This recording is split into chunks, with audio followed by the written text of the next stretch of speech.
Welcome to the Live Life Well podcast for busy women with me, Joanne Bibby.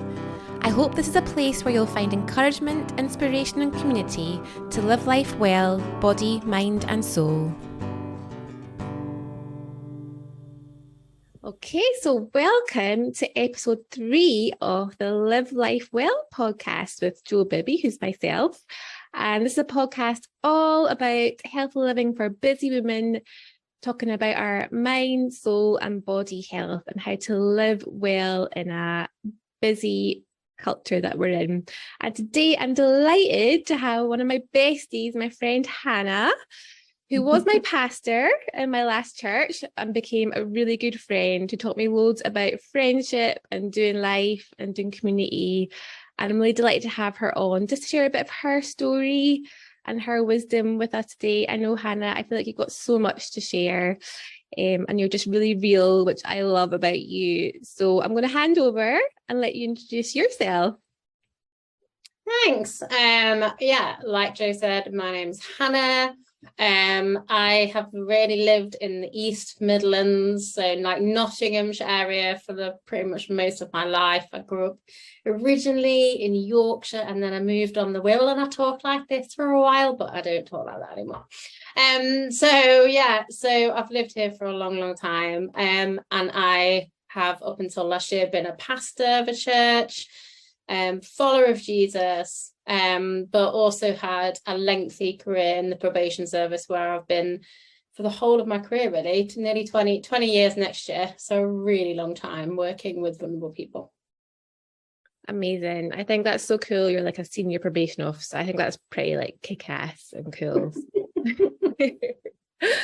It's so something I like to ask all my guests on the podcast is, what does living life well mean to you when you hear that question? Oh, it's a good question. And I know you sent it through earlier, just saying, what does living well look like? And in a trivial way, it looks like having a really good cup of tea, I decided. So a long time ago, my friend Katie introduced me to timing your brew. So I have a special timer that I time my brew for exactly 4 minutes. And I feel like it's revolutionized my life and many others as I have passed on the idea of a 4-minute brew. But that's definitely something that helps me live life well. But I think in all seriousness, I feel like choosing joy is a really important part of living well. I'll unpack that a little bit more later on. But for me, I think being real, I know you mentioned that about me at the beginning, but definitely somebody who has integrity. And me and Tim, my husband, I have a husband, I have 2 children, Ewan, who's nearly 14, I can't believe I nearly have a 14-year-old, and Martha, who's literally just finishing big school this week, so she's had her leavers assembly today. I feel like when we talk about the word integrity and how we live well, we talk about the word integrity. And we define it by doing the right thing when no one's looking. That's how we are defining integrity. So for me, I think doing life well is having integrity, being real, and choosing joy. They're my 3 things that I feel like are really central to my life and how I hope others perceive me. Well, and a good cup of tea, because that is really important, I think. Very important, yes. And you know what? Black tea is incredible. It has so many health benefits. If you Google it, it's absolutely amazing for your health. So I think, thank goodness for black tea. I think it definitely keeps British people a lot healthier and sort of balances out our rubbish diet, doesn't it? So keep drinking the tea. But yeah, I love what you're saying about choosing joy, because it is a choice, isn't it? It's not something that always comes naturally and something that should be dictated by our circumstances, although that can be hard. But it's that daily choice, isn't it, to choose the good in ourselves and others and look for the positives, not in a cheesy way, but it's a hard choice sometimes, isn't it? But I hear what you're saying is that what it means to live well is to be who you say you are, isn't it? Being authentic as well. Yeah, definitely. Accepting yourself. Yeah, and I think I've definitely learned to accept myself better as I've got older.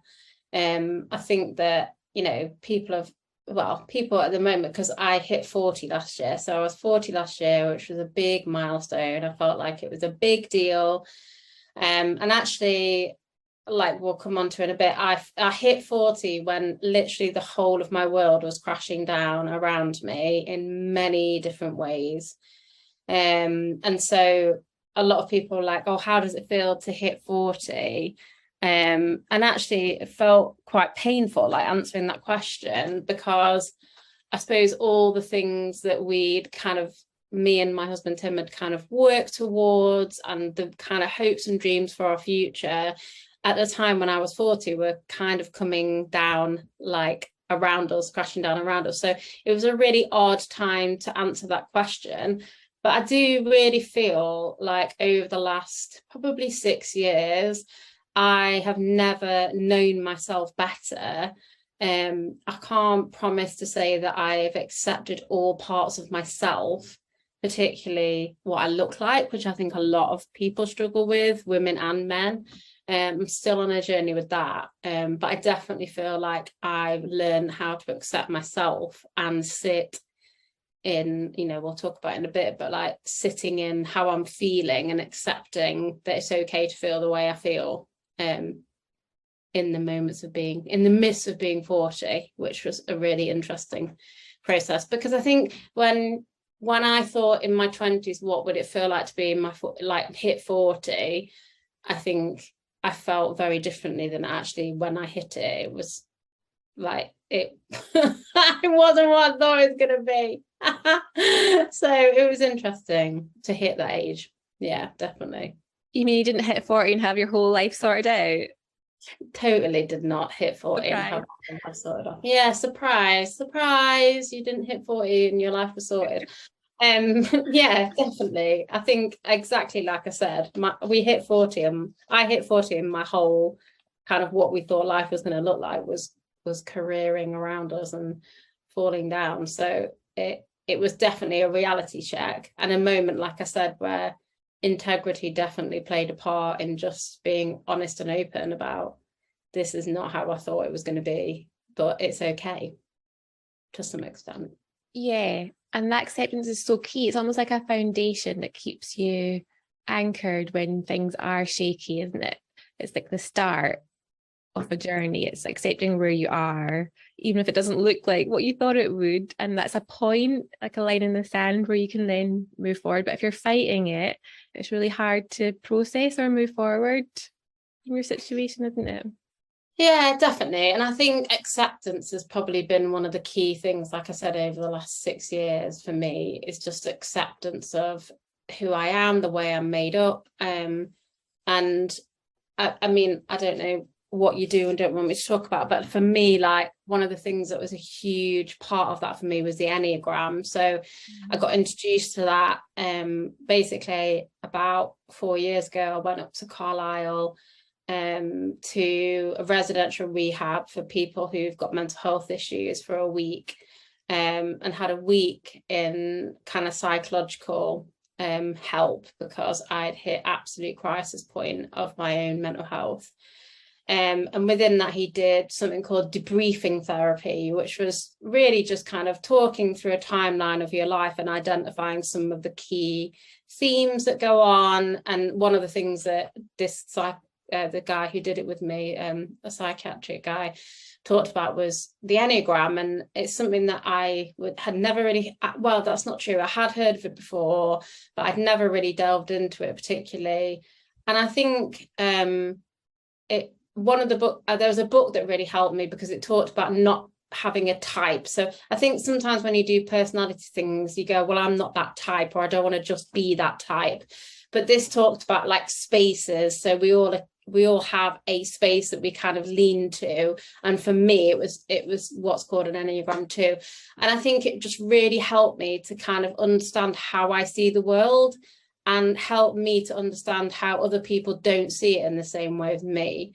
So like as a probation officer, one of the things around Enneagram 2s is that you can feel emotions in the room.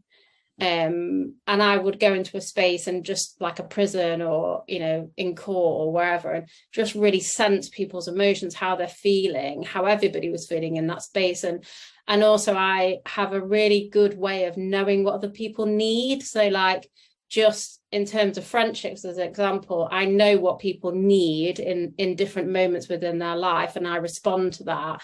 And then I'd get really shocked when people didn't respond to what I felt like I needed. But I, as an Enneagram 2, I find it really hard to go, actually, I need this. I suppose I just think that people should know what I need because I know what they need. So it's really complicated. But I think it just really, really helped me to understand myself. And like you said, that whole acceptance of myself. So I hit 40 in the middle of a crisis, and I've never accepted myself more than I have over the last few years. And actually, I think helping me to understand the people around me better has helped me kind of reflect and go, you know, as an idea, like I remember reading, I got my husband to do it. He hates stuff like that, but I made him do it. And he was an Enneagram 9, which is like a peacemaker. Enneagram 2s are like the helpers. He was like the peacemaker. And one of the comments about a 9 was an adequate response is a blank stare. And you know, Tim, you're like, oh my goodness, that's Tim. An adequate response is a blank stare. So I would tell him all this stuff that was going on with me. You know, like I said, at crisis point, I was very suicidal. And I remember standing on a train station and I texted him, I think I'm going to like throw myself in front of the train. And he didn't reply.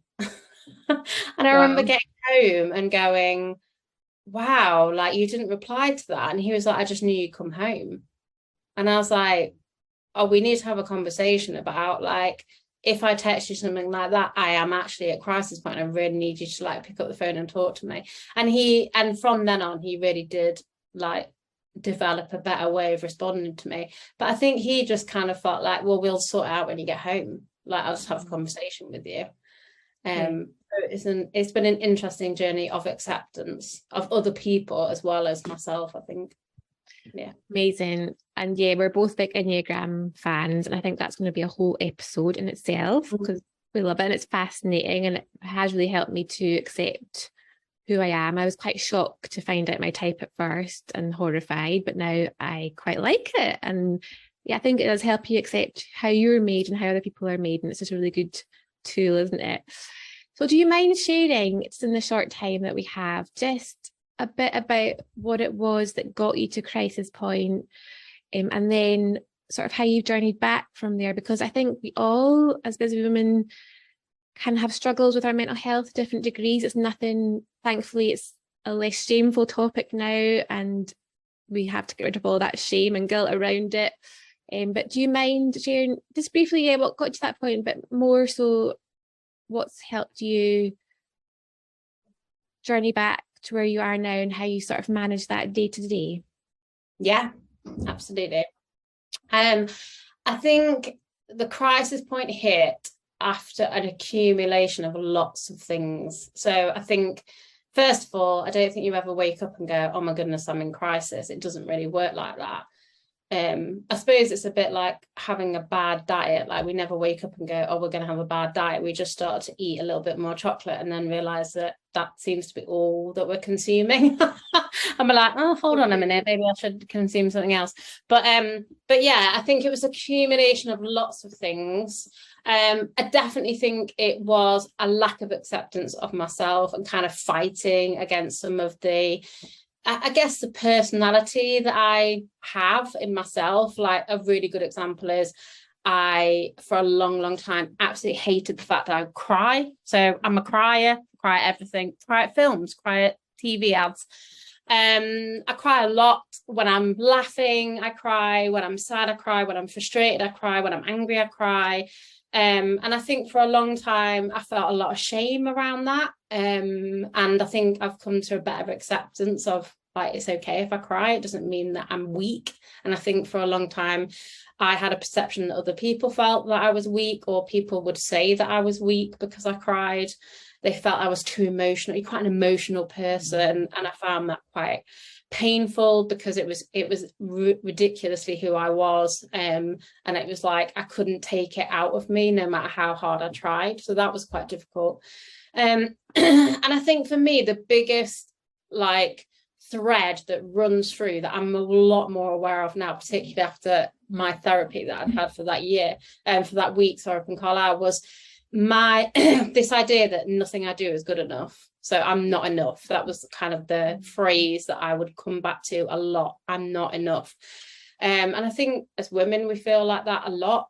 You know, that and I think it came to a tipping point. I remember I'd gone into supervision with my senior probation officer at the time, and she'd done like you know, like a record, I don't know what do you call it, but like an appraisal of one of the reports that I'd done at court, or a number of pieces of work I'd done at court. And she kind of came to me and she said, oh, I've got something really great to tell you. I've done an appraisal of all your reports, and I've looked at 40 pieces of work across you over a year. And I just want to tell you that 39 of them are absolutely amazing. You've done, you know, you've got you've got good and outstanding in all of them. One wasn't, that was just sufficient. But that's because the social services referral didn't come back. So you couldn't tick a box. And she was like really happy about it. And I remember her feeling like looking at me like really excited. And all I could hear was insufficient. That's all I heard. I was insufficient. And it didn't matter that I had 39 goods or like outstandings or whatever she was saying. I just heard I had one insufficient. And I remember coming out of that room, literally nearly about to burst into tears, found a toilet up in our court and sat and sobbed for about an hour, just going, I'm insufficient as a mum, as a wife, as a church leader. You know, I felt insufficient in every single area of my life. I was spreading myself so thinly across everything that I was all the expectations that people had of me, that I was just insufficient in everything. I just wasn't sufficient. I wasn't good enough in any area. And I remember just having a total breakdown, really. And it's funny because I look back at it, I look back at having a really similar experience in my own life last year. I dealt with it a lot better than I did like the years previously, which is interesting because I have obviously had like a massive growth in that I think if I'd had to have dealt with that a couple of years ago, I would have probably been on my knees again. But it's interesting, like experiencing things twice over. So I hit crisis point again last year, probably this time last year. I was at absolute crisis point. And I just dealt with it so much differently than I did the first time around. But and I think it's really hard. I think the biggest lesson I've learned is trying to take out people's own perceptions or viewpoints about you and trying to work out what's truth. And I think that was, you know, obviously partly to do with my faith and like having to speak truth over myself. But I also think it was, for me, having key friendships around me was like a blessing to keep some key friendships and people who I'd known for years and years, who were like my solid friendships that I just went back and went, I'm struggling, I need to meet up with you. Like, you were one of those people. I need you to speak truth over me, because right now I'm so clouded. I can't see the wood, you know, I can't see the truth and the lies. And I really need people around me who are just going to speak truth over me right now. I don't think I would have been able to do that 4 years ago, but I definitely think that first crisis point was like a foundation of then how I dealt with it again when it came up again. And I definitely think, you know, like I was saying, me being emotional, or the enneagram stuff really helped me to understand, actually I am an emotional person, but actually it's a real positive. It's you know, I need to learn to find the right spaces to like release that emotion at times, which I've definitely learned over the last like 10 years of my life. But it's okay to feel the emotions that I feel. I don't have to suppress them. And I suppose just being, I think for me, I had to learn, particularly last year, to just be really present to how I was feeling and not rush it. And if I'm honest, I'm still in that place now where I was having a coaching session this morning where I was saying, I still feel like I need to still be really present to how I'm feeling, and I don't want to rush it. And at the moment, I've got this phrase where I'm like, I want this not to define who I am, but I want it to refine who I am, which is like a really cheesy thing to say. But I don't want to get to a year on and go, do you know what, this broke me and I've walked away from my faith. I want to go, actually, what this did is deepened everything about me. It deepened how I feel, how I respond. And me and Tim have talked a lot over the last few months about going, I want to just love harder, because I think everything in me over this last year has made me want to run away from friendships, want to run away from loving people. And actually, that's so not who I am. I am totally somebody who loves. And actually, it's made me go, actually, how can I love harder? Even though I know that at times that's going to be really painful, because loving people is ultimately painful, because we're all we're all human, so we make mistakes all of the time. I am very honest about how many mistakes I make all of the time. But I don't want it to frighten me not to love. Yeah. If that makes sense. Totally. It's about staying vulnerable, even when that's scary, isn't it? And so much good Brené Brown stuff about that. But I think there's so much gold in what you've been saying, and people really identify with different parts of your journey. Because it sounds like the crisis came not from that one bit of feedback. It was like the chipping away, wasn't it? It's like we become fractured with the stresses of life and people's opinions of us, and sometimes we don't realize that we're fragile, and it just takes that one thing. So I guess it's about like strengthening ourselves, isn't it? Building our resilience. I think Brené Brown says something like soft front, hard back. Yeah. So it's like keeping yourself open, but having that inner strength, isn't it? Yeah. Is there anything else you've done or that you do to just keep building that inner strength and resilience? I know you did a course, didn't you, when you were sort of coming back from that crisis? That was really good. Yeah, I did. It was like a coaching course. It was actually called Faith Walking, but it in essence it was a coaching course that kind of helped you, again, a bit like we were saying, to be present to those emotions. But also, I think the biggest thing for me is it helped me to really sit and think about the impact that my behavior had on other people, and like an acknowledgement. I talk a lot about in probation, but we can't change other people, we can only change ourselves. So what's the impact that person's behaviors had on me, and how do I acknowledge that? And then what impact am I having on other people? And I think, again, like we were talking, and my emotions is a good one, but when I'm emotional, how does that impact other people? What does that feel like for other people? And there's times where, the biggest one for me is that when I was little, me and my sister, who's a bit older than me, my dad put plaques on our doors. Mine said, "God bless this mess," which is ironic because I'm super organized with my life, and my sister's house is really messy compared to mine. But hers said, "Engage brain before opening mouth." And I think sometimes I don't engage my brain before I I don't think about what I'm going to say before I say it. And sometimes I suppose I say my deep truth in a jokey way. And I realized over the last 2 years that is something that I realized that has an impact on other people. So I need to really think about how I say things. And I've definitely moved forward in that. But yeah, I think it's just that understanding of yourself, and that Brené Brown is really clever, like a soft front and a hard back. I don't have a very hard back, and I think in the end, that was one of the things that had the biggest impact on me in the last 4 years, is that my back was very soft.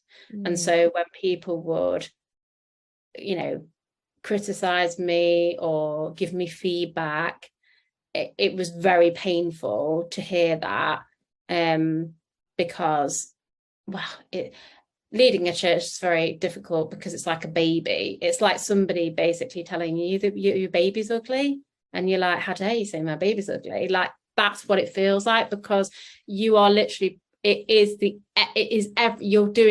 putting everything into it. You couldn't be doing any more. So if somebody came up and go, I don't really like that, or I think you should do like this, or you're not doing that very well, it's like they're going, your baby's ugly. And you're like, I don't have an ugly baby. Please don't say my baby's ugly. It's really hard. So you're having to kind of constantly be like, okay, what's the truth here? And what do we need to hear? And what do we need to throw away? And I think I found that very difficult. Definitely. Sure. And I think because you are someone that feels things, you're an empath, whereas I would care less about what people think about me to a fault. Yeah. You really feel it. And there's somewhere in the middle that's good, isn't there? That you have that strength to endure. And like, I love what you said about letting it refine you, not define you. That's so good.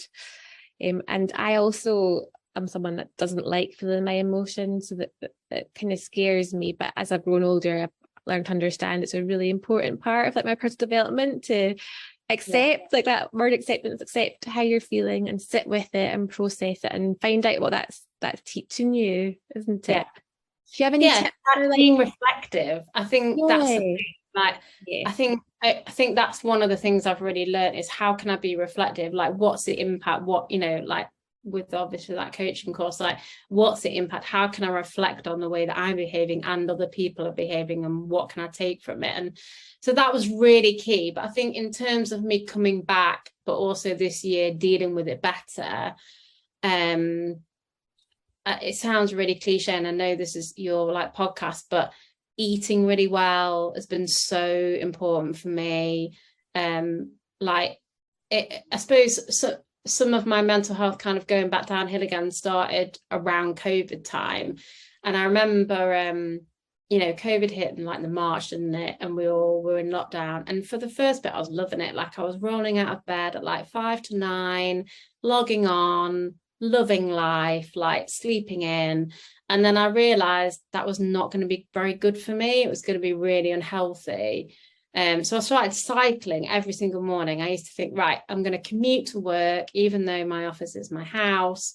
So I'd get up in the morning, cycle for 45 minutes, and then come home. And that would be like my routine. And that was my routine pretty much every day from like the April until the Christmas time, I think.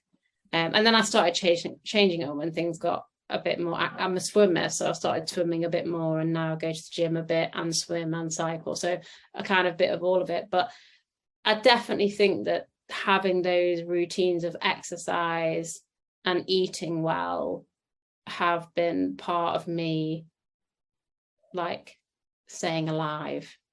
Yes. And like, sadly, like the other thing, like, you know, we got a dog last year, Dilly, who's just epic. And he came like March 2021 he arrived. And there is times in like last summer where I would take him for a walk and think, oh, there's a rope in a tree. I think I'm going to go and hang myself from that tree. And the fact that I had the dog like kept me from like doing something really stupid, because I was in a bad place again last year. So yeah, I think all of those things, those routines of eating well and exercising, taking the dog for a walk, were really healthy spaces for me, which sounds really cliche because I'm on a podcast about healthy living, and I know you eat way more healthy than me. Just let me. Not perfect for sure, but I love that you're saying these things because they are talking my language. And it's like you said, it's that residual effect. Like, you don't notice if you have one McDonald's, but you'd notice if you had it every day for a year. And it's same with our mental health, same with our physical well-being. It's like it's the sum of our choices, isn't it? So doing things like that are like building your resilience and your strength to cope with whatever life throws at you. If you're eating well, you're moving, you're getting those endorphins. If something really stressful happens, it's still going to be really stressful, but you're going to be better equipped to deal with it. So just to summarize, I think some of the things you said have been so good. So I feel like it's like things like noticing the cracks appearing before it hits crisis. It's having good friendships where people speak life and truth into you, but knowing who you are, accepting who you are, loving who you are, taking time to feel things, reflecting on those feelings, doing the work, doing the hard work to get into a better place to deal with things. And I just really appreciate your vulnerability and your heart and what you've shared with us today. I think it's been total gold. So thank you so much, Hannah. And I think last thing before you stop, but like showing up is just really key. Like having that consistency of discipline don't get me wrong, there was moments where I didn't want to take the dog for a walk, or I didn't want to get up and I didn't want to eat well, and I didn't want to go see friends. I just wanted to like hide in my bed, or, you know, for me with my faith, I didn't want to do my devotional time or like worship or go to church. But I did all of those things regardless of whether I wanted to or not, because I knew deep down they would be joy givers once I was there, you know. But in the moment, often I would feel like I don't really want to do this, but it's just that discipline of going, I'm going to do this anyway, because I know that's going to be good for me long term. So making those choices, taking the emotion out of those things. So choosing joy isn't just about choosing joy, it's choosing the things that will help us choose joy. Like taking a step back from that. Yeah. Oh, yeah. Amazing. So good. So good. So just to finish on a bit of a fun note, Hannah, tell us, we're dying to know, what would be your last meal on this earth if you could have anything? What do you think my last meal would be on this earth if we could have anything? Cauliflower from that place in Nottingham. What's it called? Yeah. So there's a restaurant in Nottingham. I mean, I don't get paid for this, so just so you know, it's not like a sponsorship. Not sponsored. But there's a restaurant in Nottingham called Borobarco, and they do like the nicest, like spicy chili cauliflower in the whole world. But not just that, they do like the best sourdough and the nicest balsamic vinegar, and then they don't do it anymore, which is gutting. But once upon a time they used to do this beetroot like bottom with chickpeas and goat cheese and hazelnut crust. Oh my goodness, it was to die for. And if I had a last meal, that would be it. Just like tapas from Borobarco with all my favourite things. I can vouch. We got that one night on a barge in Nottingham and it was amazing. And I'm gutted they don't do the beetroot anymore. I didn't know that. I know. Bring it back, Borobarco. Start a petition. Yeah, just start a petition. They were like, oh, there's something really similar. I went with my sister a couple of months ago. They were like, something really similar. And I was like, eating it going, this is not similar. You are lied to me. But no, it's really good. They do such nice food. So like tapas, I think, which is actually my husband's idea of like his worst food ever, because he has to share it. So funny, isn't it? We're all different. So yeah, like a picnic. I love a picnic. Little bits, little things. Little nibbles of this and that. Amazing. Oh, Hannah, thank you so much for your time today. I love you. I love your heart. I love what you bring to my life and lots of other people. So thank you so much for your time today. No worries. Thank you so much for listening today. I really hope you've had some inspiration to look after yourself, body, mind and soul, and feel as well as you deserve to do. Please remember to subscribe and share this podcast if it's been helpful for you. And I'll see you again soon with another episode and some more amazing guests. Take care.